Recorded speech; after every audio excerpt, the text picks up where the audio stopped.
पियाचो डायरीमा यहाँलाई हार्दिक स्वागत छ। आज हामी सुदूरपश्चिम प्रदेश सरकारको आफ्नो प्रथम पञ्चवर्षीय योजनाका विषयमा हामी छलफल गरौँ। यसले तय गरेका लक्ष्यहरू र अहिलेसम्म हासिल गरेका एचिभमेन्टहरूका विषयमा आज हामी सशर्ती छलफल गरौँ। यहाँलाई अवगत नै छ, राष्ट्रिय योजना आयोगले आफ्नो 15औं पञ्चवर्षीय योजना लागू गर्यो। खास गरी 2076-77 देखि 2080-81 सम्मको लागि 15औं पञ्चवर्षीय योजना लागू भए तापनि यसकै आधारमा सुदूरपश्चिम प्रदेश सरकारले चाहिँ 78-79 देखि 82-83 सम्मका लागि आफ्नो प्रथम पञ्चवर्षीय योजना तय गरेको देखिन्छ। त अहिले हामी लगभग अन्तिमतिर छौँ यो लक्ष्यहरूको। हामी अब 1 वर्ष बाँकी मात्रै सुदूरपश्चिम प्रदेश सरकारले तय गरेका लक्ष्यहरूको जम्मी 1 वर्ष मात्रै बाँकी छ।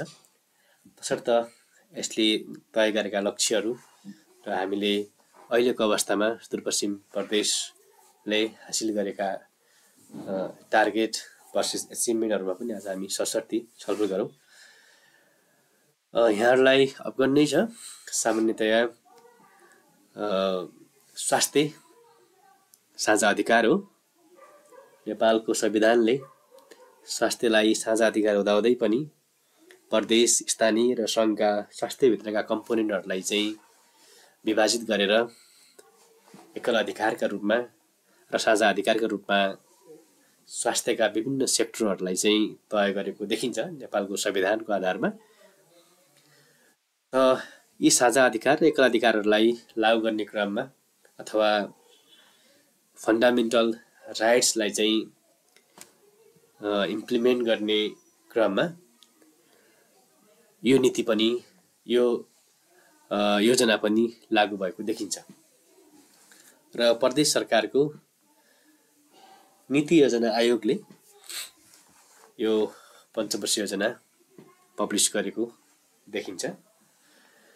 र यो पञ्चवर्षीय योजनाले आफ्नो सोचको रूपमा, आफ्नो भिजनको रूपमा healthy and long lived citizens for a self reliant and prosperous province भनेर आत्मनिर्भर र समृद्ध प्रदेशका लागि स्वस्थ र दीर्घजीवी नागरिक भनेर आफ्नो भिजन तय गरेको देखिन्छ, निर्देश गरेको देखिन्छ। भने लक्ष्यको रूपमा सुव्यवस्थित र आधुनिक स्वास्थ्य प्रणाली सँगै स्वास्थ्य सेवाको पहुँच र गुणस्तरका विषय र यो सँगसँगै पोषणको स्थितिलाई सुधार ल्याउने भनेर चाहिँ आफ्नो गोल चाहिँ तय गरेको देखिन्छ। र यसै गरी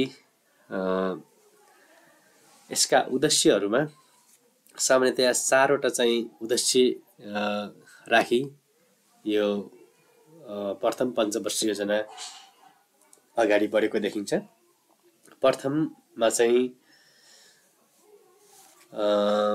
अत्याधुनिक एवं वैकल्पिक स्वास्थ्य सेवामा नागरिकको पहुँच हुनुपर्नेछ भनेर चाहिँ लेखिएको छ। र त्यो सँगसँगै दोस्रोमा प्रदेशभरि चाहिँ कुपोषणको समस्या न्यूनीकरण गर्नुपर्नेछ भनेर चाहिँ दोस्रो उद्देश्य तय गरेको छ। र तेस्रोमा चाहिँ स्वास्थ्य क्षेत्रमा भइरहेको जुन स्वास्थ्यका कारणले बढिरहेको गरिबीको अवस्थालाई न्यूनीकरण गर्ने, हामी आउट अफ पकेट एक्सपेन्डिचर भन्छौँ, त्यसलाई न्यूनीकरण गर्ने र स्वास्थ्यमा लगानी बढाउने। त्यसो हुँदा न्युट्रिसन र स्वास्थ्यका अन्य सेक्टरहरूमा यसको सहयोग पुग्छ। र यसलाई कसरी गर्ने त मल्टी सेक्टर कोअपरेसनका साथ त्यो लागू गर्ने भनेर चाहिँ एउटा त्यो पनि लक्ष्य तय गरेको देखिन्छ। र अन्तिममा स्वास्थ्य सेवाको निरन्तर सुधार यो कन्टिन्युस इम्प्रुभमेन्ट प्रोसेस पनि हो र यसको प्रभावकारी अनुगमन पनि गरिनेछ भनेर चाहिँ यसरी आफ्नो अब्जेक्टिभ चाहिँ तय गरेको देखिन्छ। र त्यो सँगसँगै प्रमुख रूपमा यसका स्ट्राटेजीहरू तय गरेको छ। र स्ट्राटेजीहरू सँगसँगै यसले चाहिँ आफ्नो वर्किङ स्ट्राटेजीहरू, वर्किङ पोलिसीहरू पनि तय गरेको छ। सामान्यतया तपाईहरुले यो प्रदेशको प्रदेश नीति योजना आयोगको फुल डकुमेन्ट पनि हेर्न सक्नुहुन्छ। त्यसमा रणनीति र प्रत्येक रणनीतिका छुट्टा छुट्टै कार्यनीति भनेर तय गरेको छ। त्यहाँबाट पनि तपाईँहरूले साभार गर्न सक्नुहुन्छ। र आज हामी चाहिँ सामान्यतः स्ट्र्याटेजीहरूको विषयमा मात्रै हामी हाइलाइट गर्छौँ। र सुरुको स्ट्र्याटेजी यसमा चाहिँ जम्मा जम्मी 8वटा स्ट्र्याटेजीहरू राखिएको छ र त्यसै 8वटा स्ट्र्याटेजीको आधारमा यसको चाहिँ वर्किङ पोलिसीहरू चाहिँ पनि त्यसैसँग तय गरेको देखिन्छ। र 1 नम्बरको रणनीतिमा जुन निशुल्क आधारभूत स्वास्थ्य सेवाको पहुँच र गुणस्तरमा वृद्धि गर्ने भनेर चाहिँ राखेको छ। त्यसपश्चात दोस्रो रणनीतिको रूपमा प्रदेशभित्रै आधुनिक विशेषज्ञ तथा विशेषकृत जुन सर्भिस छ स्पेसलाइज हेल्थ सर्भिसलाई चाहिँ कभरेज बढाउने भनेर चाहिँ इन्स्योर गर्ने भनेर राखेको छ। त्यसै गरी तेस्रोमा वैकल्पिक चिकित्सा पद्धति जुन छ त्यसलाई विकास गर्ने भनेर राखेको छ। त्यसै गरी चौथोमा स्किल हेल्थ वर्कफोर्सको कुराहरू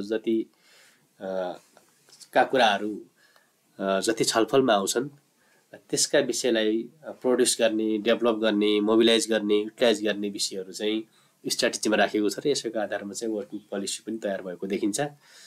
र त्यसै गरी 5औं रणनीतिको रूपमा यौन तथा प्रजनन स्वास्थ्य हैन, किशोर किशोरी स्वास्थ्य, बाल स्वास्थ्य, परिवार नियोजन को सेवालाई पनि सुधार र विस्तार गर्ने भनेर चाहिँ आफ्नो स्ट्र्याटेजी तय गरेको देखिन्छ।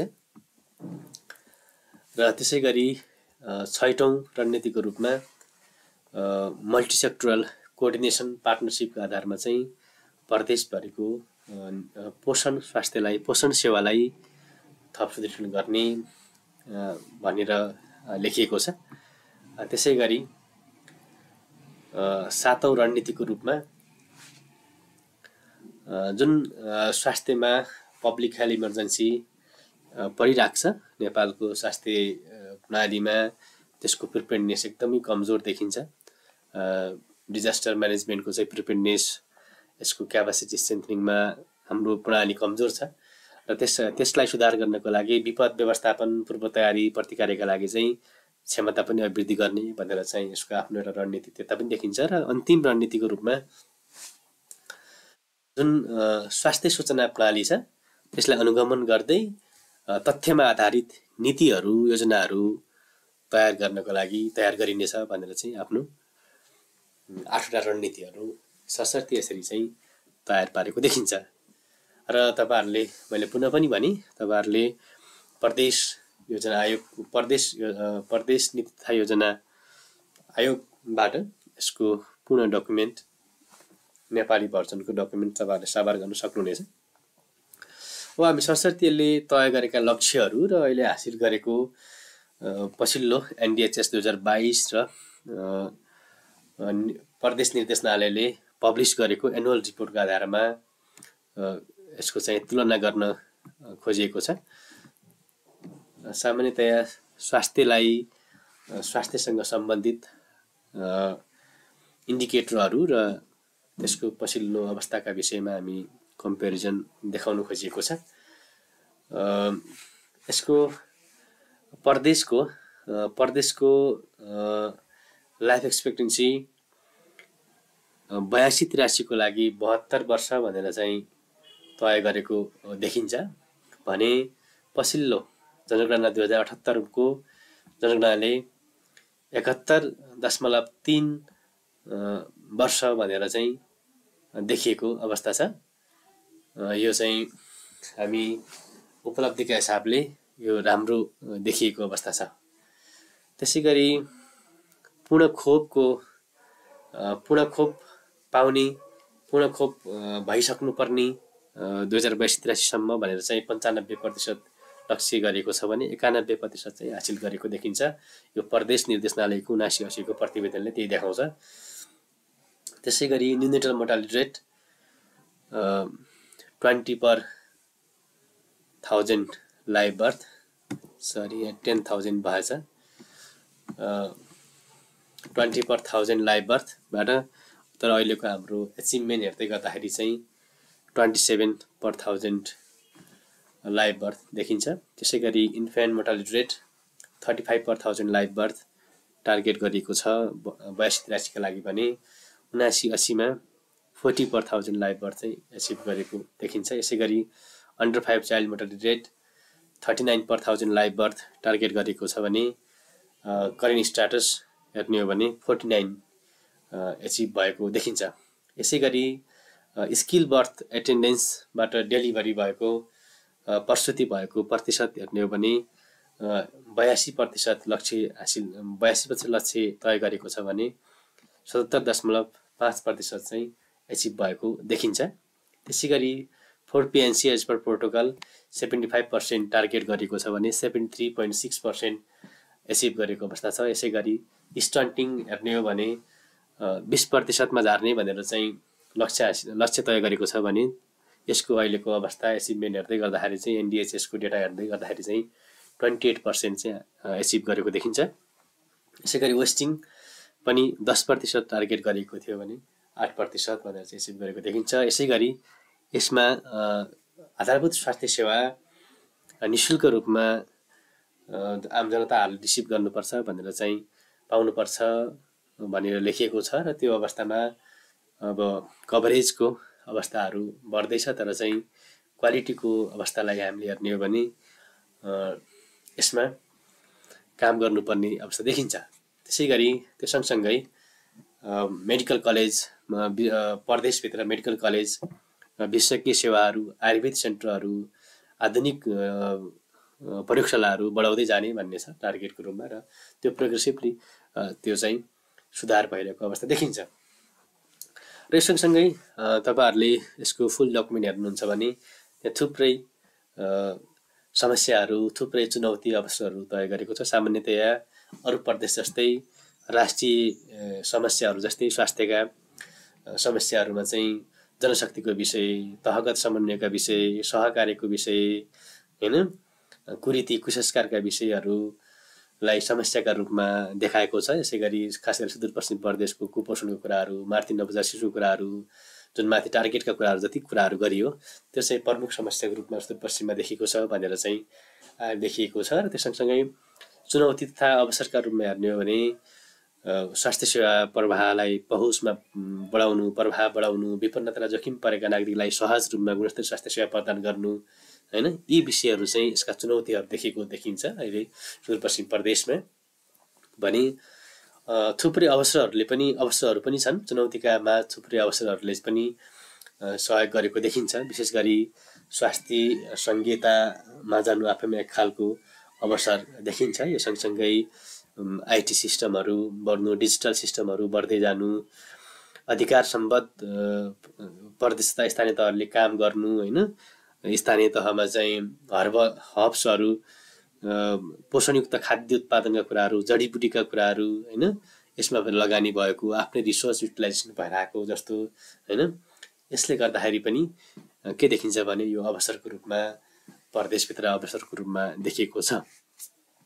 र सामान्यतया मेजर प्रब्लमको रूपमा हाइलाइट गरिएको छ। अघि पनि भने मैले हेल्थ इन्फ्रास्ट्रक्चर कुराहरू, स्किल मेन पावर कुराहरू, ब्रेन ड्रेनको विषयहरू अहिले उठिरहेको छ।